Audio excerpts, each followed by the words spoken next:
we are on a Thy podcast. For 8 years, we've been watching. Okay, I was going to do a big speech. That was going to be really good. What I'm gonna have to do is I'm gonna have to write this down, and I'm gonna have to actually come up with a full thing. Here's what I'm gonna do. Okay, here's the thing. I'm gonna make a proper intro for this. It's gonna be an actual. So you can just drop it in each week. Yeah. Yeah. That sounds good. Because I think I've been trying to come up with this idea, and I was going to do it off the spot, but I have not the creativity, integrity for that. So hello everyone, welcome back to One of Thy Podcast. This is the 10th episode of what I'm going to call season 2 of One of Thy Podcast. And in this episode, we've got some things to discuss. We've got the Batwoman news, some big and very strange and confusing Batwoman news. We've also got the reviews for Stargirl, Legends of Tomorrow season finale, and also Arrow season 1 episode 10. And we've also got a little special thing as well, which may or may not pop up at some point. I'm going to spring it in, and we'll see what happens. So, how is you, Hoss? I'm doing very, very good. Obviously, still living the Philo life, so man's obviously just dwelling around doing absolutely nothing and still not making any working. Yeah, hey, it doesn't help. It doesn't help. It doesn't help when Alton Towers is still shut. Although I should add today, I actually did go on park because they opened up the gardens. They got opened up the gardens area, and the staff got invited to be the test guinea pigs. And so hopefully, it should mean that I will be back in work soon. And so this is Dan's last episode because he's going to die by next week. You said that with so much enthusiasm. This is really going to be ironic if you do die, so please don't. Don't worry. What about you, Shotgun Dan? Hey, yeah, I'm good, man. Just getting there and whatnot. Just watching a lot of TV.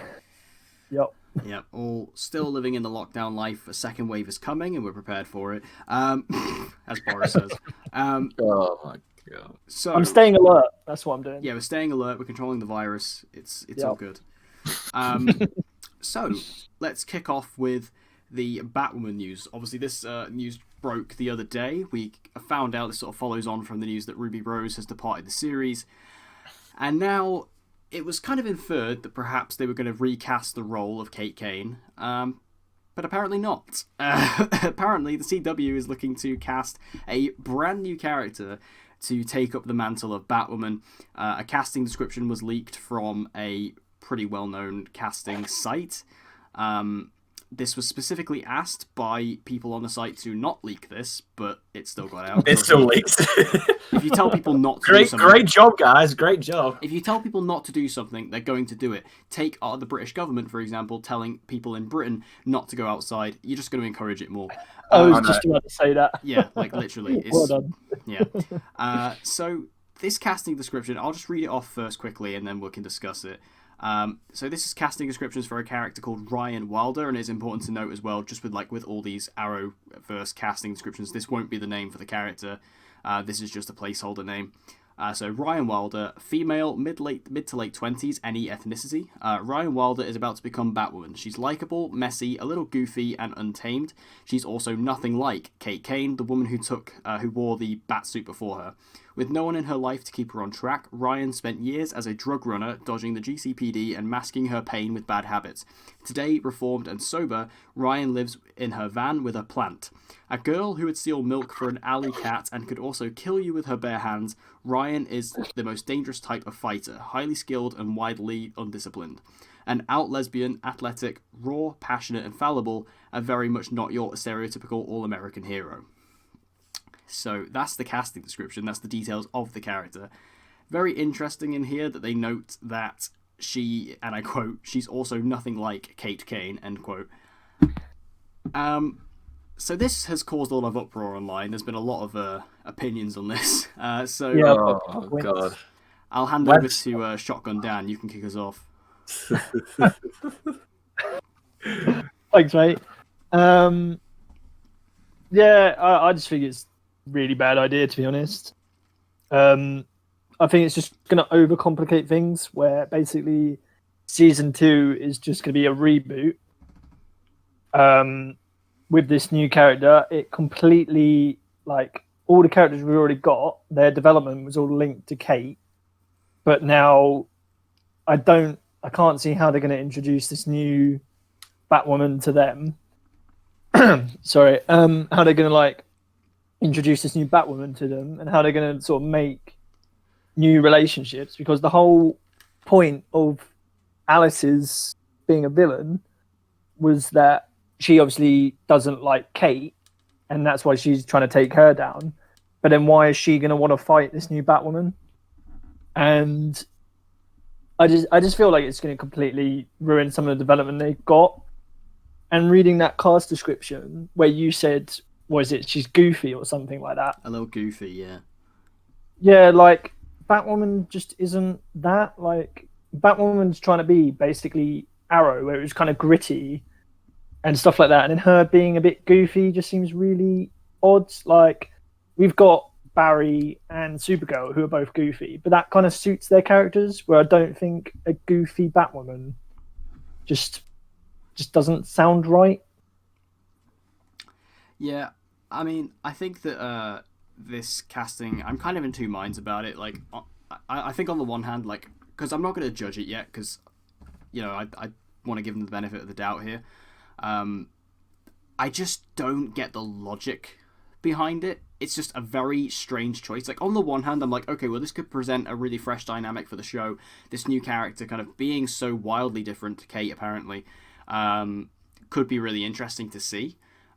I don't particularly have an issue with her being a bit more lighthearted, a bit more goofy. I understand that obviously the show is trying to be a bit more grounded, a bit more realistic. I get that. Yeah. But I don't necessarily have a problem with that per se. Also, the idea of a new character taking up a mantle that has been used by another person is a very comic thing. Obviously, we've had many different iterations of Batman. We've had 5 or 6 different Robins, stuff like that. So this isn't unheard of. It's a very comic booky thing. Yeah, yeah.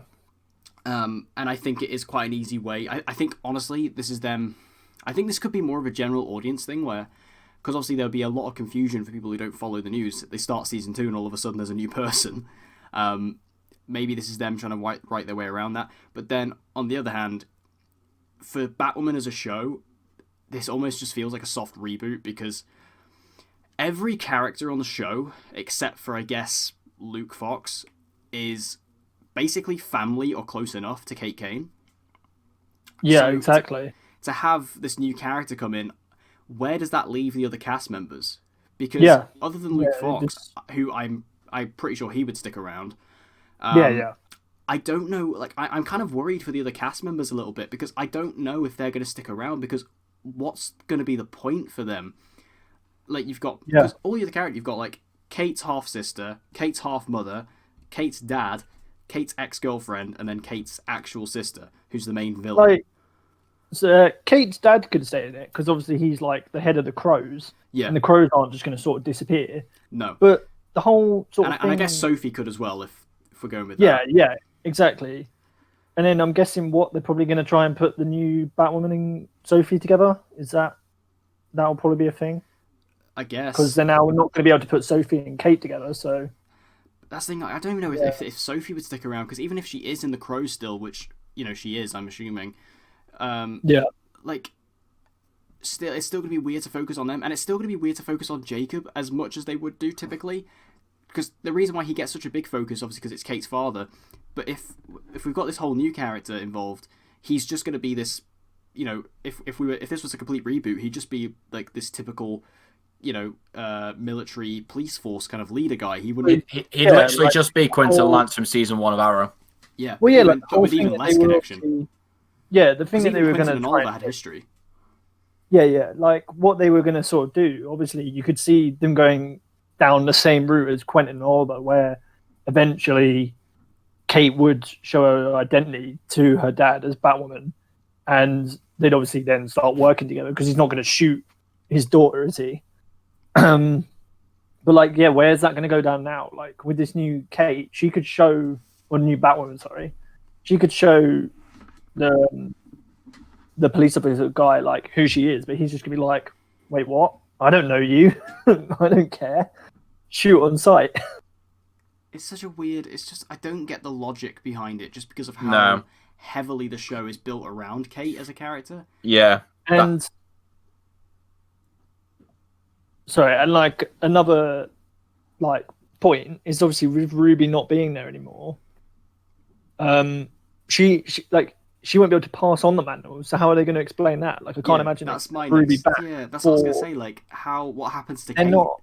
Yeah, they're Does not she going to die? show like Ruby going like, "Oh, here you go. Here's my helmet," and then she just gets on a bike and rides off into the This sunset. is the thing, though. Like, if Kate just what are they going to do with leaves, Kate? if Kate leaves and abandons Gotham, isn't that Yeah. So kind of against character. counterintuitive? Yeah, to Yeah. what the show was about. Wait, I've got an idea. Kate gets abducted by aliens. Perfect. Sorted. Perfect. Boom. Make me a writer. They're all the aliens are going around collecting the paragons. But that's the thing. She's meant to be like the paragon of courage. What's gonna happen to that? Yeah. And then she's running off. And they're just like Kate's relationship with, like, say, Supergirl and stuff like that. Like, when they introduce this new person, it's just completely getting rid of all the development you've got. It's and if like I'm sorry, this just triggers me. I just think it's just really bad. If she dies, if Kate dies, that's gonna have to be an off-screen death, surely. Yeah. And then that's shit. Because And then that's come back to awful. film that, is she? Whoops! Kate Kane died when she tried to shoot a grapple on a roof and missed. Like, honestly, like, that's what it might have to be. And like, also, like, obviously even though I'm not caught up, I understand that the ending of season 1 was Tommy Elliott becoming Bruce Wayne. Is that storyline just going to get dropped? Like, because that's going to have no emotional connection anymore. Yeah, that's not going to have any connection to her. Like, obviously, Luke Fox would be like, "Wait, this isn't Bruce," but this other Bruce Wayne's a public figure, but it's not the. Yeah, exactly. He's a public figure, so people would be like, "Wait, what is this Bruce guy doing?" But it's not going to have the same connection as Kate and Bruce. So no, it's just I think really bad idea, Yeah. and I really hope they can see this and change it, but they're not going to. So no, it's just annoying because of the fact they've written himself into a corner by making the show so heavily centered around Kate, and then just to get rid of her with an off-screen death, you basically would just be cleaning season 1 off the chalkboard and restarting from scratch, which would just piss me off because it's then like I look back at Elseworlds and I'll look at that crossover negatively. I'll look over at Crisis on Infinite Earths. It just becomes back on that. It just becomes pointless. Yeah, because all that stuff they set up, it's gone, useless. Doesn't mean exactly. It's just I just feel like I get why maybe they want someone else because so they don't confuse anyone. But to be honest with you, I think people would understand that, and I think that anybody who's going to be watching season 2 would obviously have watched the show from season 1, and I think would be intelligent enough to know this already. The perfect example of this, Spartacus. You know, the lead actor in season 1, they changed it for season 2 and 3.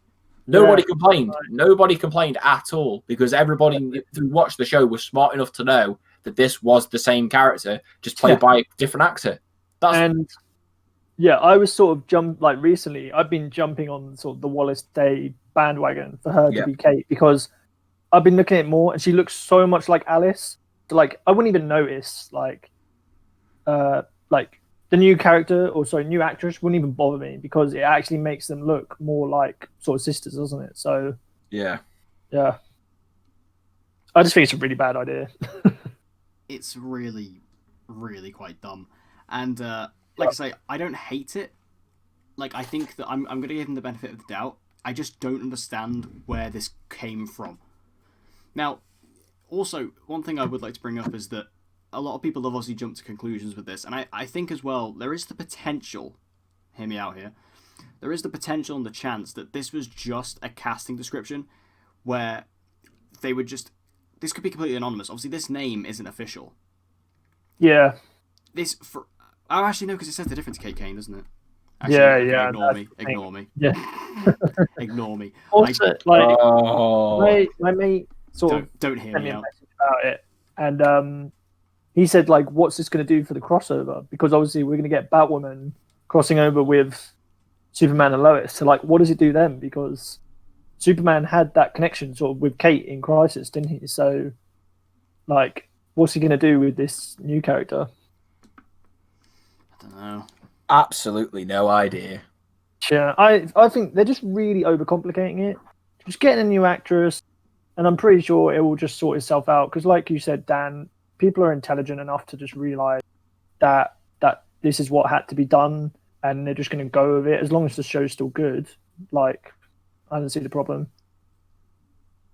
What about if Kate Kane does some Tommy Elliott stuff and Tommy Elliott stuff, like just gets her face bandaged up. No. I mean, that was what my friend said in the first place. I don't like, what else? What if she gets the face mask done? That was how they read it, but I was like, no, that's kind of dumb. Like, they're not going to do that. I think they would just drop it in where she's just there. They're not obviously to make Ruby Rose disappearing and being replaced by another actress and that'd be making that stupid. a top point is Also, just why really. don't they just do, like, obviously I'm not super far into the show, so I don't know. By this point, the character might be dead. I don't know. But like, why don't they get someone like Julia to become Batwoman? Well, I mean, she's. I guess. Well, then again, it's just she's not a well-known actress, is it? So they just wouldn't do it. I guess, but like, she's already like a character on the show. Like, it would make sense to me to like evolve her to that status. Like, I was thinking about characters on the show who could become Batwoman. Like, she's the one I kind of jumped to. And plus, she's also, I don't know if she's an LGBT actress, but obviously she's an LGBT character. Yeah. No. Yeah. You point. Like, I don't know. I feel like if we're gonna do that, we might as well just use someone who's already on the show. And like, she's obviously quite a good fighter, and she has connection to the characters. I don't know. Like, Yeah. But I mean, all the writers have done so far is just seem to make the most least sensible choices possible. So for them to do something like that, I think it's just I don't expect it anymore. I'm just Yeah. Yeah, it's pretty dumb. So, let us know your thoughts on that in the comment section down below. Obviously, it's pretty dumb. Anyway, dumb. I'll hand over to you again, Dan, because you can talk about Stargirl. Because me and Dan have only seen the pilot at this point. But yeah. Are we still getting confused with the names here, boys? No. It's because my old man's just come into the room with a brew. Ah, that's why. No. Keep going. Yeah. So I think that like with Stargirl, I mean, I'll just say my quick thoughts on it so far. Obviously, I'm not up to date, but I thought the pilot was really good. I was really impressed with it. It's really fun. It's really fun. It's got a really nice vibe to it. It very much reminds you of the Flash season 1, where you kind of have this thing where the hero is having a lot of fun with their powers and stuff like that. Yeah, exactly. And what I'm loving about it is the DC lore, like how deep it's going with the JSA and sort of the Injustice Gang and stuff like that. And I really like the idea of, I kind of predicted this in episode 1, and I haven't really caught up with Stargirl news, so this might have even been announced before the season started, I don't know, but I kind of made like this prediction, which I've already seen started to come true, which is like this new version of the JSA that's sort of coming to be, going up against the Injustice Gang. I think that's super cool. Super cool. So I'm really impressed with it so far. Again, I need to catch up. I'm just kind of like, I don't like just having to use these websites to watch stuff, especially if it's not something like I sort of like need to watch. So, because I've heard as well, apparently Stargirl's coming to Netflix apparently in the UK eventually. I think eventually it will come to Netflix, because they obviously did that with. They got Titans, yeah. But I'm really hoping it does come to Netflix and it doesn't go on the Stars thing that Doom Patrol is on. The DC universe is really weird in the UK because Titans is on Netflix, Doom Patrol's on Stars, and then Swamp Thing's on Amazon Prime. Yeah. It's kind of all over the place. I would assume it would come to Netflix. That's what I've heard, but I could be wrong. But yeah, obviously you're a lot more up to date. You've seen all 4 episodes. 3. So you can go from here. Yeah, like again, it's just still really fun. Like episodes 2 and 3 are just really fun, and like you said, she's just having fun with her powers. And I really like the actress, Brett Bassinger, is it? Yeah. Yeah, she just seems really fun, and she's enjoying the role. The only thing I don't like is I think in the show she might be 15 or something like that. I feel like they maybe should have. Yeah, because the actual actress is 21. Like she just turned 21, so it seems a bit weird. A bit of an Andrew Garfield situation. yeah. But it's still really fun, and like they just introduced another villain. I don't know if you want me to say who it is. I think I know. Yeah, I feel like I already know who it is. It's not a spoiler, but basically Icicle is in episode 3. Like he's really heavy in episode 3, and it's a really good episode. Like the guy that plays Icicle, Neil Jackson, I believe, he's really good. Like he seems like he's on level with the sort of villain of Reverse Flash, sort of early seasons of Malcolm Merlyn and sort of Lex Luthor type, where he's like really good. So I'm enjoying it. It's just a fun show at the moment. Yeah. So I recommend you guys catch up. Yeah, I'm just sort of debating at the moment whether or not to kind of just wait for it all to drop in the UK. I mean, what else have you got to do right now? You might as well just watch it. Well, I'm working, so I've come back to work. Yeah, so. True. Fair enough. Plus, I'm watching Criminal Minds. But I don't know. Like, I really enjoy it, but for some reason, I kind of struggle with DC Universe shows to kind of get into them as much as I do the Arrowverse shows. I don't know if it's just because I know subconsciously they're not really connected. I know Stargirl kind of is, but yeah, I'm also sort of worried that the fact that it's doing really well and previous history of DC Universe of, say, Swamp Thing getting cancelled, that I just feel like maybe that this could happen to Stargirl, but it's getting really good reviews at the moment, so fingers crossed it won't get. Yeah. Yeah. I mean, Swamp Thing got amazing reviews from what I remember. Yeah, exactly. Yeah, Swamp Thing got amazing reviews. That got cancelled, so it could happen. Hopefully, it doesn't. Yeah. Yeah. That's Stargirl. No. Go on, yeah, I was about to say, yeah, I thought the pilot was pretty good as well. Like you said, I just liked the tone of it. I very much liked having. I say it was very Flash-esque, very much a more light-hearted, tone compared to what you have with the other shows. Really liked pretty much all the performances. It's just a really, really solid pilot episode. I just haven't got around to watching the rest of the episodes just because I've been pretty busy just catching up with a lot of other stuff. And just other things, but I definitely want to watch the other episodes and catch up because I really love the pilot and I've only heard great things of it since then. So hopefully it'll keep it up. Yeah, and I think is it Luke Wilson? Yeah, Luke Wilson. Yeah, Owen Wilson's brother. He's really good in it. Like he's fantastic. The cast altogether is just really good. I'm enjoying it. Yeah, so let us know your thoughts on Stargirl as well down in the comments below if you're enjoying it. Do you think it's good or do you think it's crap? Whatever you think, let us know in the comments down below. If you think it's crap, I'll fight you. And that's the official On a Die podcast slap. So, moving over... You get shotgun in the face. You'll get shotgun damned in the face. Exactly. This week as well, we did have sort of the last episode of the Arrowverse for this season with the season finale of Legends of Tomorrow Season 5, entitled Swan Thong. Got my tissues ready. Oh, this... Legends, you've only gone and done it. You did a 1-2 punch. I've got to say, the last 2 episodes were fantastic for this season. Amazing. It was really fun. Yeah. Exactly. It was almost as if they realised, oh god, we've done a pretty meh job this season. Let's just let's actually write good for the last 2 episodes, and the difference in quality, honestly, is crazy. Like I was surprised by how much I was enjoying, like not only just laughing, but just really enjoying it, and like I full on cried in the season finale. This episode made me laugh so hard. Yeah, like it's genuinely, and I think I give Legends a lot of stick for kind of being so different now, and sort of it's gone in its own separate way and stuff, but I've also got to give points to the creativity in these last 2 episodes because the way they've done like the TV shows and the in-world adverts and stuff like that, it's so on another level to anything we've seen in the Arrowverse. Like even though it's kind of weird and different, I've got to give them points for the creativity. Yeah, it's kind of amazing.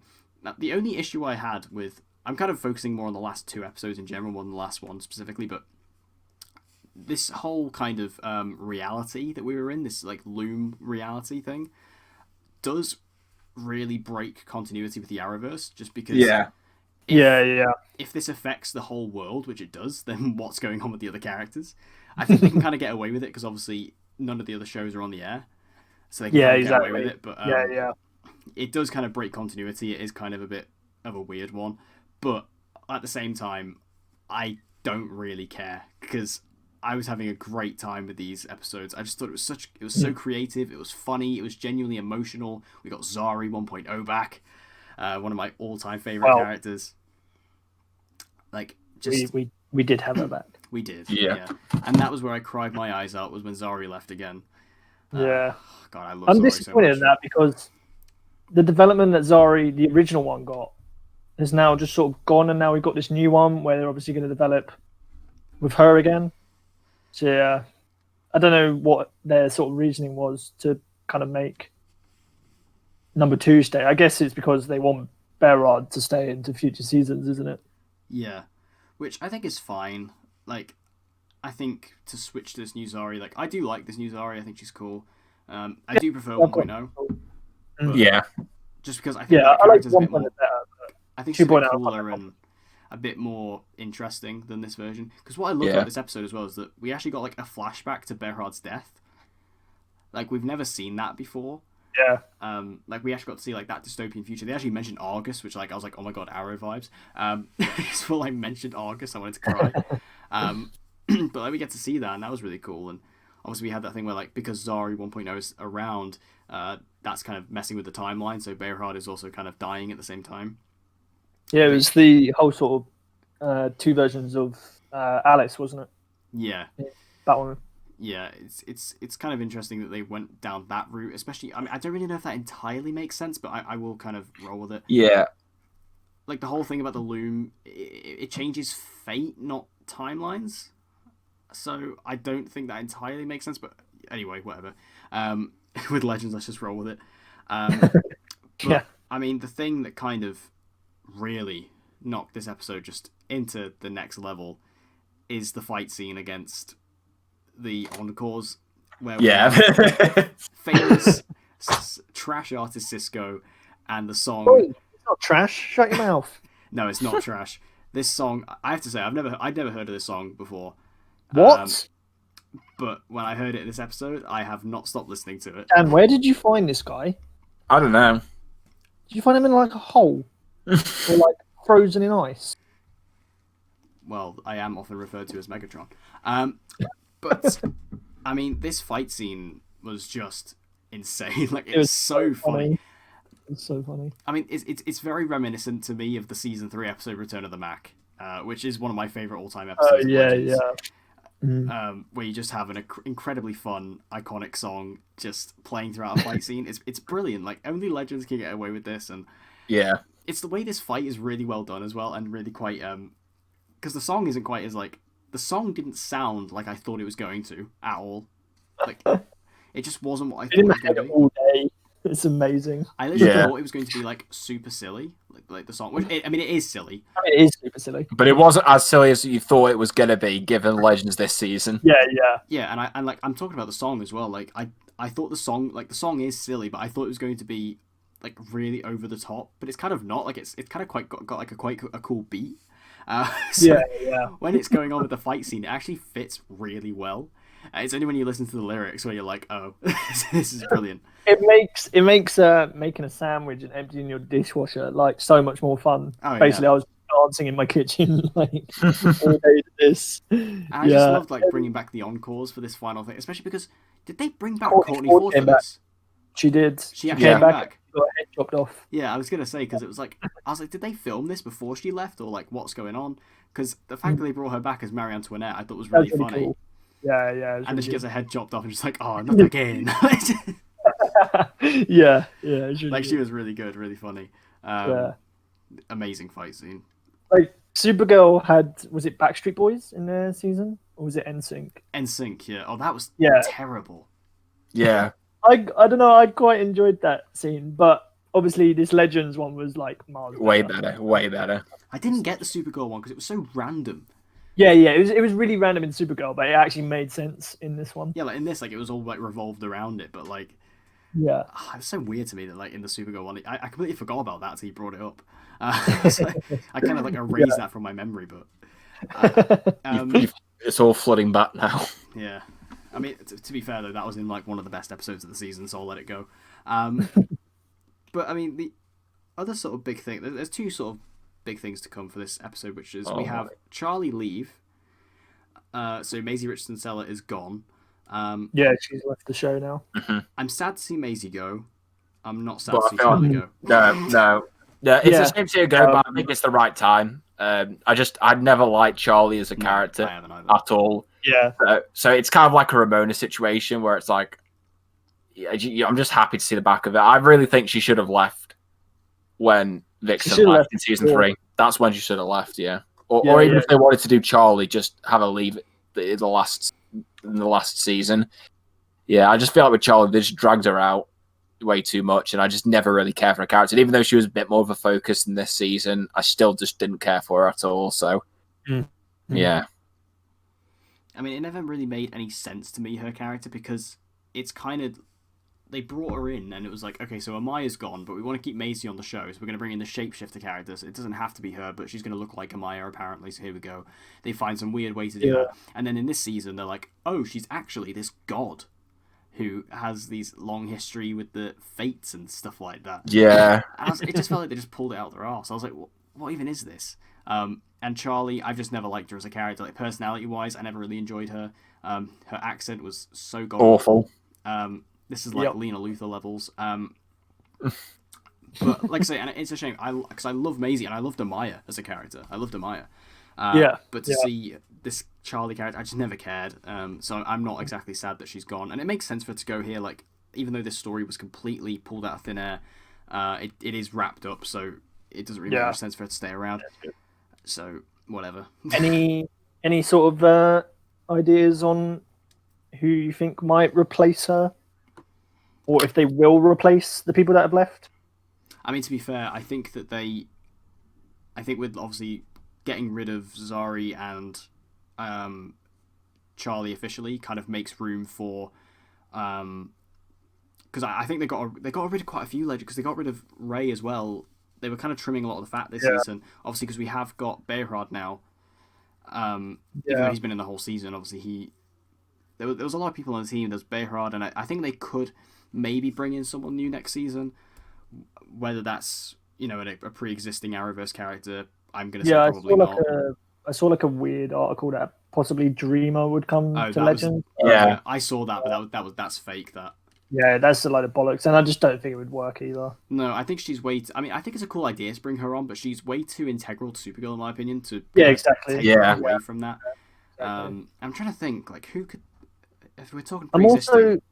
I still, like, Behrad's not a bad character, but we've got two people on the ship with the same power, so it's a bit like, do we really need it? Well, I don't think... Zari doesn't have the power, does she? But she can use she does have it because they like held hands and... Yeah, but I think that's the only reason why she could, was because they did hold... Like, I don't think she actually has the power. If she puts the bracelet on, does she not have it? I'm not too sure. I didn't... from what I gathered, like Dex said, she doesn't have the power herself, but I think it's one of those things. I don't think they did an amazing job of explaining it. I don't think to the audience. So, yeah. I gotta say, though, I actually really like Behrad a lot. Like... I think he's alright. I didn't expect to like him. Like, when he just kind of shows up at the end of season 4, I was like, oh, how's this going to go? But in this season, I actually really like him, actually. I think personality-wise, he's really fun. And he kind of fills the void that Ray left a little bit. So I'm actually really happy with Behrad sticking around. But, like, I'm trying to think of, like, pre-existing characters who could come on. I remember seeing a report, like, ages ago. Apparently, like, Jean Jones was going to come on in the back half of this season. I read that. Weird. But I actually think that was a confusion with the Crisis set photos. That also wasn't true. You'd think what they would do is get... Ragman. You're still clanging onto that, aren't you? Never letting it go. Oh, bless him. Renee. Bless him. I've forgotten what the guy is actually called, but Osric Chow's character. Yeah. I can't think of what he's actually doing. Yeah. It would make sense to bring Ryan Choi on. Yeah. Because I think we discussed this before. If they didn't do anything with Ryan Choi, what was the point? Yeah. If they bring Ryan Choi on and they make him the Atom, it completely just... Because they said to Brandon Routh, we've literally got nothing more to write for you. So what do they write for Ryan Choi? Because they're the same characters. They're both the Atom. And I mean, there's that, and then I also feel very strangely about it, because if they don't bring in Ryan Choi at any point, which they haven't announced him for any of the shows, what was the point of bringing him in the first place? Yeah, exactly. And like, to make him like, it would have been fine if he would have just been like a one-scene cameo, but he was actually a paragon. Yeah, exactly. They made him an important character, so if they don't bring him back, like, it just pisses me off. It's just one of the many reasons as to why Crisis was underwhelming. Wait, what if Ruby Rose has quit Batwoman, but she's going to join Legends? What about that? I mean, I don't see it. It'd be the most meta thing imaginable, but Yeah. I'm trying to think, like, who could we get, like, from the other shows? Because I have been waiting for, like, a Supergirl cast member to go over there. Like Dreamer is the one who kind of makes the most sense, but again, that article wasn't true. But I think if they were to get a Supergirl character, like I always said they should put James on there, put Guardian I'm on there. disappointed that Kid Flash isn't on there. Yeah, I'm so sad he left. yeah. Best part of that, he honestly like came in. I mean, that season 3 is amazing anyway, but like he just came in. He made me more interested because I was like, oh, okay, we're getting more Kid Flash because the Flash just wasn't doing much with him. I mean, I'd love to see, like, I honestly would love to see them bring back, like, an Arrow character and stick him on there. Yeah, I'd be, like, whether it was, like, so, it wouldn't really make much sense for, like, to be, like, Renee or something, but, like, it'd be cool if they brought him back, or, like, Diggle as Green Lantern, stick him on there. That would be awesome. Laurel, you know? Dan. It'd be really cool if they could do that, but, I don't know. Renee could be decent. The only thing is if Green Arrow and the Canaries goes forward, I have a feeling that Rick Gonzalez could be in that. Yeah, exactly. Yeah. I think he could get into that. Maybe Roy. Roy would be awesome. Oh, Roy would be on the Canaries as well, wouldn't he? I guess so, yeah. But get Ragman. It's the only answer. It's the only choice. Ragman is the only option, and it makes so much sense. Still beating this dead horse. It makes so much sense. It just fits so well. I will campaign this. But we've already got John Constantine. He's got magic, so Ragman's better than Constantine. Fight me. He is. Oh, actually, that's actually a good point because I was thinking. So obviously we've had Ray go, and I think Behrad is kind of his replacement. We've had, and now we've got Charlie leave. I think Astra might be like her replacement. Like I think Astra is going to become a regular next season. I can see that happening. She's got no reason to. I could see it happening because she's still with them at the end. She walks off with them. Sake. She's got no reason. Dan's triggered now. Yeah, I am. I wasn't a huge fan of Astra. She did grow on me, but like, yeah, I don't really love her character. No. Yeah, exactly. I really didn't like her at the start. I mean, like I say, she got better, but it just got to a level where she was kind of like, she was tolerable, but I didn't really care for her. Bring back Swamp, get him on the ship. Yep. Bring back Firestorm. Can we get a new Firestorm? Like, when are we ever going to get that? Like, I want like a new I know Firestorm. Robbie Amell recently said that he's ready to go back if they ever asked. Like, stick him and Franz together. That'd be fucking sick. I don't know who would be like which role, but still, let's just do it. Just give any excuse to bring them back, please. But anyway, yeah. So Charlie's gone, and I'm not exactly sad about it. Like I say, I'm sad to see Maisie go because I like her, but yeah, exactly. Don't care for Charlie. And the episode ends with a cliffhanger, which unfortunately, as we mentioned in the last episode, it was kind of spoiled by the synopsis. Typical CW. But Sarah gets abducted. And as we know by the description, it is by aliens. So aliens is kind of the villain and the threat of next season, I guess. So I guess my big question here is this going to be... Do we think she's actually going to be abducted for a long time? Is Sarah perhaps going to be like a villain next season? Or is she going to come back immediately like Flash Season 4? I just hope the aliens are different and they're not the Dominators again. Not that I don't like Dominators. I just hope that just something fresh. Just something fresh. Yeah, it's just something fresh. Exactly. I can't imagine them doing the Dominators, to be honest. No, it won't be. But yeah, I think she might be on like the enemy ship for a little while, like maybe 2 episodes, and then she'll come back. Whereas, like you said, I feel like maybe it could be like Flash, where he comes out of the Speed Force and he doesn't sort of know where he is. Like Sarah could be in that sort of thing as well, like she's lost her memory type thing. I don't know, after being abducted. I think it could be interesting if they maybe... I think it'd be cool if they actually made her a villain for a bit. That would be kind of cool. Like almost what they did with Rip. I think that'd be pretty cool. They could, Dan, they could go down the route of Doctor Who with those green aliens that turn into people. Oh, God. Sarah's basically been changed. I mean, I reckon that obviously, like all of the aliens, they will sort of be shapeshifters. Like they'll be able to be humans because obviously, exactly. they want to cast actual actors. Yeah, to play them. Yeah. But I mean, obviously, this isn't like a shot. This would be like a bigger talking point if we didn't know. But the fact we were already spoiled, it kind of takes all that excitement out of it. Like, imagine if this hadn't been spoiled by the synopsis. Like, it would have been such a really cool cliffhanger. Doing that, I don't know why. It just pisses me off because they did it with the Arrow trailers. Like, do you remember when Oliver's obviously in court, and then another Green Arrow drops through the ceiling, and then in the trailer that they showed it was Tommy. It completely just ruined the episode. Yeah.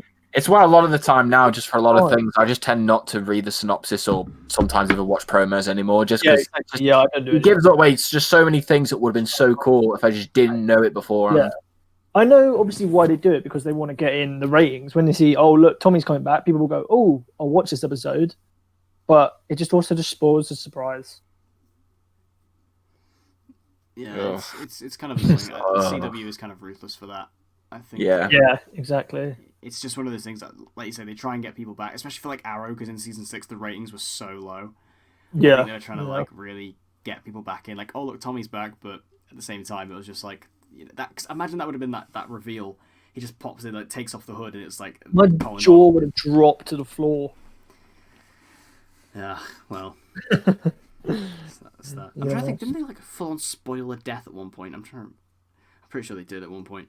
But anyway, that's Legends of Tomorrow season finale. So I mean, overall for Legends season 5, still not amazing. A vast improvement on season 4 in my opinion, but I don't think it was God tier.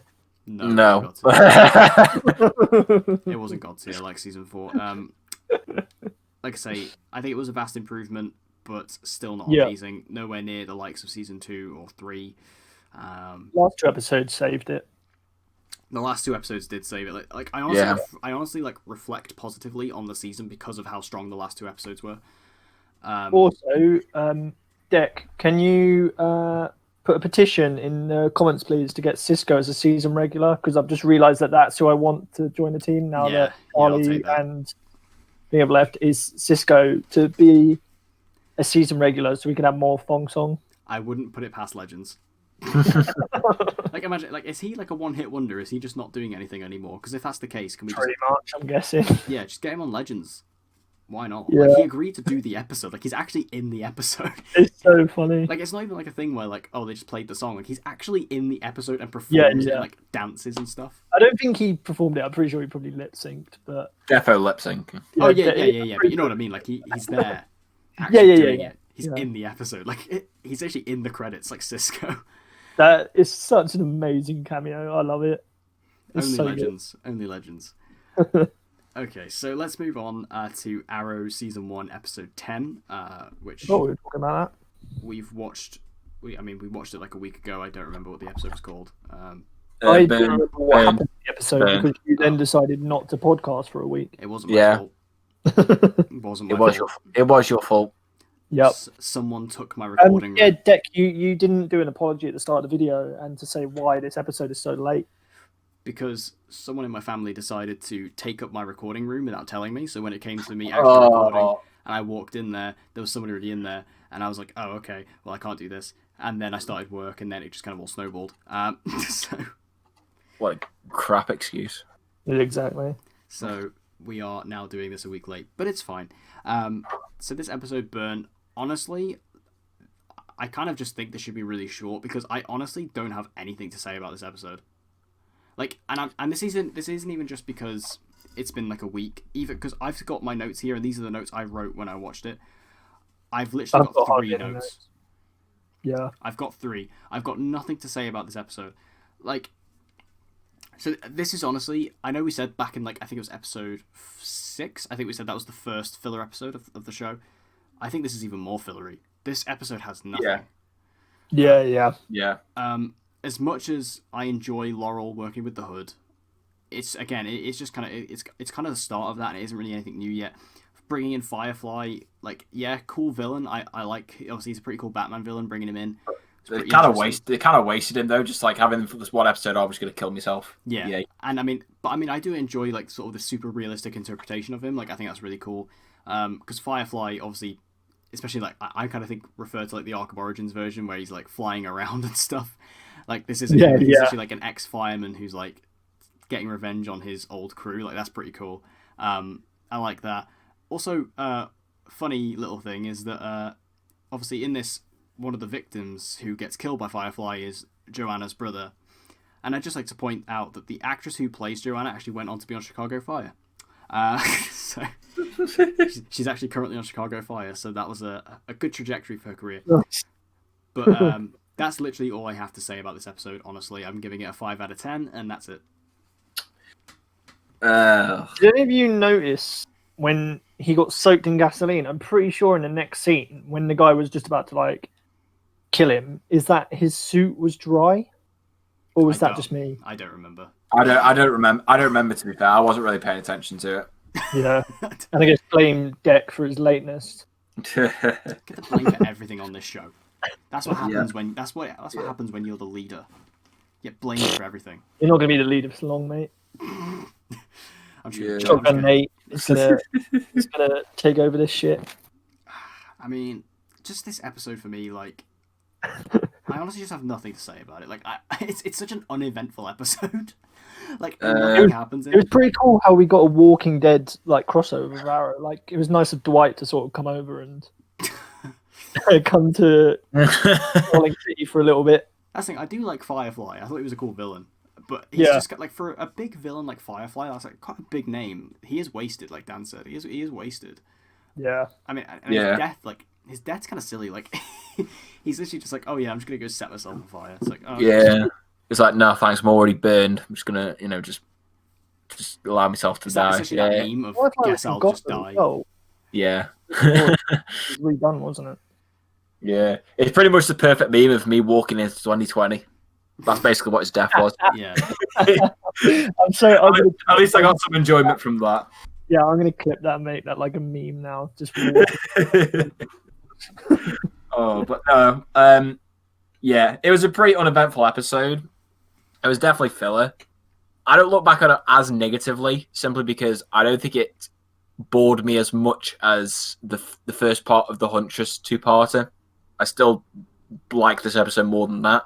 Yeah, no, it's a fairly entertaining episode. Yeah, it's entertaining, but I get what you mean. Like, there's just nothing interesting. There's nothing in it that really progresses the story until you get to the end, where there's the whole thing about Quentin rigs the phone and then gives it to Laurel so that he can hunt down Oliver. That was kind of a cool way to end off the episode, because it leaves you waiting for the next time they meet up and how that's going to relate to Quentin trying to catch him. I thought that was cool. I loved there was quite a few funny lines in this one. The one I got was Oliver making a joke about the size of Diggle's guns, saying that they're the size of bowling balls, which is 100% true. And that just makes me laugh about in later seasons when Renee's like, because your arms are the size of telephone poles. And next time I see David Ramsey, I'm totally saying that to him. Yeah. But no, that was good. It was good. And I did like the team up with Oliver and Laurel. I did enjoy that. But I get what you mean. It wasn't a heavily eventful episode. I'd probably give it a 6. The same rating I gave episode 7, but I would put this one above that just by a little bit. But yeah, it's not exactly the most fast-paced episode of the season. Yeah, I just didn't care for it. Like, I came out of it because I had my phone next to me making notes, as I always do watching it, and I literally, and it wasn't even like, because sometimes when you're watching Arrow, it can kind of be a thing where you forget to write notes because you're just like getting invested. But for me, I gripped it. Yeah. I kept thinking about making notes. I was like, I've got nothing to add here. I've just got nothing to say. Like, it's not a bad episode. It's fine. It's perfectly enjoyable. It's just nothing, like Dan said, that progresses the story or anything. There's nothing that actually really makes it memorable. It's just a very fillery episode with a very cool villain who is unfortunately kind of wasted. Yeah. So, yeah. Like I said, I'm giving it a 5 out of 10. Yeah, I'm probably going to go same with Hoss. Give it like a 6 out of 10. Yeah. Yeah, I mean, I'm going to put it below episode 6 just because I came away, even though that episode was filler, still came away from the episode really enjoying what the episode did. Whereas with this, it was just whatever. It just kind of just came and went, and that was that. Mm. Like if I was watching this on TV live, it would have just been like whatever. So finally, we have got something that Dan has asked me to do. Me and Hoss have really no idea what this entails, or like obviously we know the concept of what this is, but we have no idea what the actual insides and outs of this is going to be. He wants us to do a fuck, marry, kill. I don't know if this is Arrowverse related. I don't know. It's Arrowverse. Okay, so this is Arrowverse fuck, marry, kill. Yeah. Basically, because we know how you deck love a bit of shirtless Oliver. I mean, I do too. Yeah. In this episode, I don't know if you remember, but we also got shirtless Diggle. Yes. What was your opinion on that? Is this related to the F, marry, kill? Yeah. But I've got another. I've obviously got to add a third person. I'll get to that in a second. But what was your opinion on shirtless Diggle deck? I mean, Diggle is a big man. His freaking chest. Yeah, he is big boy. He is a big boy. I mean, I remember when I met David Ramsey the first time. I bet you felt so small in comparison. Oh, I did. Like you even get to He could probably crush you within his like pecs. Because what surprised me about Diggle is I always knew he was going to be muscular, but I didn't realize how tall he was. Yeah. Like he's huge, and like I remember just like walking because he was my very first like celebrity I ever met at a con. He was my very first photo op ever, and I just like walked in and I saw him. I was like, Jesus wept. I was like, this guy is big. Have you guys seen the challenge where people are like breaking eggs in their biceps? Because David Ramsey could probably break Deck's head in his biceps. Oh yeah, his traps are bigger than my head. I just couldn't believe. Like I'm literally looking at the photo of me and him right now, and like he's got his arm around me, and like his arm literally extends my entire body. But yeah, like I enjoy shirtless Diggle as well. Yeah. I reckon, Deck, we need to get a photo op together with David Ramsey of us hanging off of his biceps.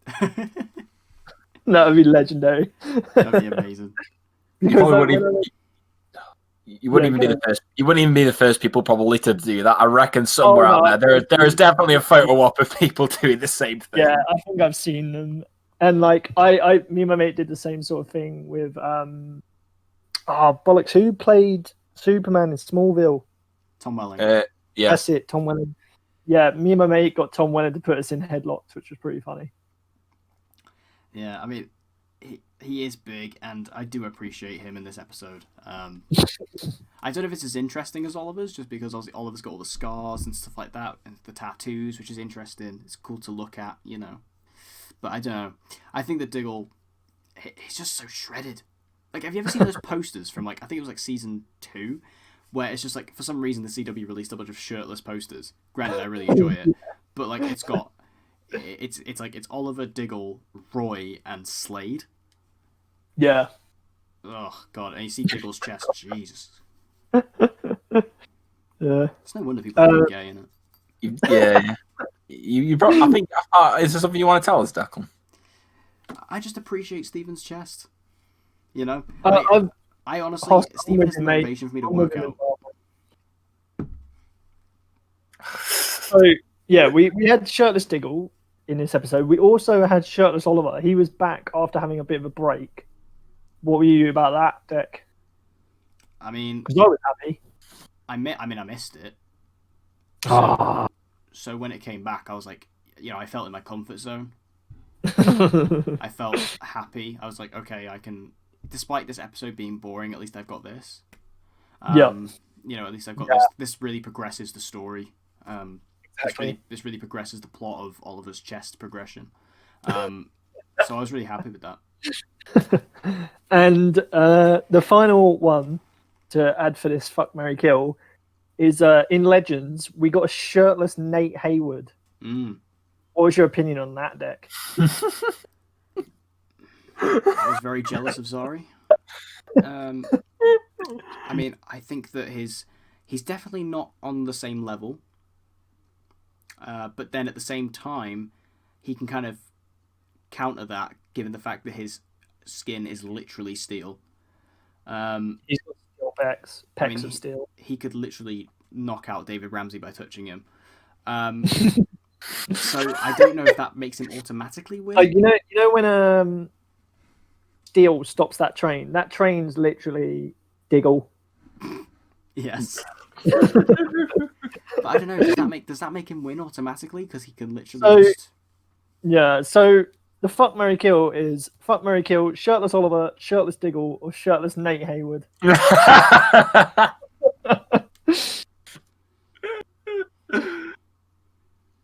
Okay. So is there more than one of these, or is this the only one? Pardon? Is there more than one of these, or is this the only one? This is the only one in this episode, but if you like it and if it goes down well, I'm more than happy to bring some more fuck, marry, kill. I think this is a new segment. I think this is a... And by the way, do you have to do this as well? That's easy. You know what my choices are. So yeah, Hosh, you got to do it as well. Right. Oh, it's all right then. I can do mine easy peasy. I've got this sorted. Okay. So All right, go on, Deck. Nate Hayward, I'm killing you. I'm sorry. Ooh, ouch. Just I knew you'd probably say that. To be fair, as much as you do have skin of steel, it's just not as impressive. You didn't work for those gains. He's still got a big chest. He has, but it's not quite as impressive. Bro, his chest is bigger than your head, Declan. I mean, I don't know what I'm saying. I'm bloody. You can see my ribcage. Yeah, killing Nate. I will, and this might surprise you. I will F Steven. Oof. Purely because I think that would be a good time, and then I would marry Diggle because I feel like Diggle is the type of man that would take care of me. I have to agree. From having met David, I have to agree with that. Yeah, He's yeah.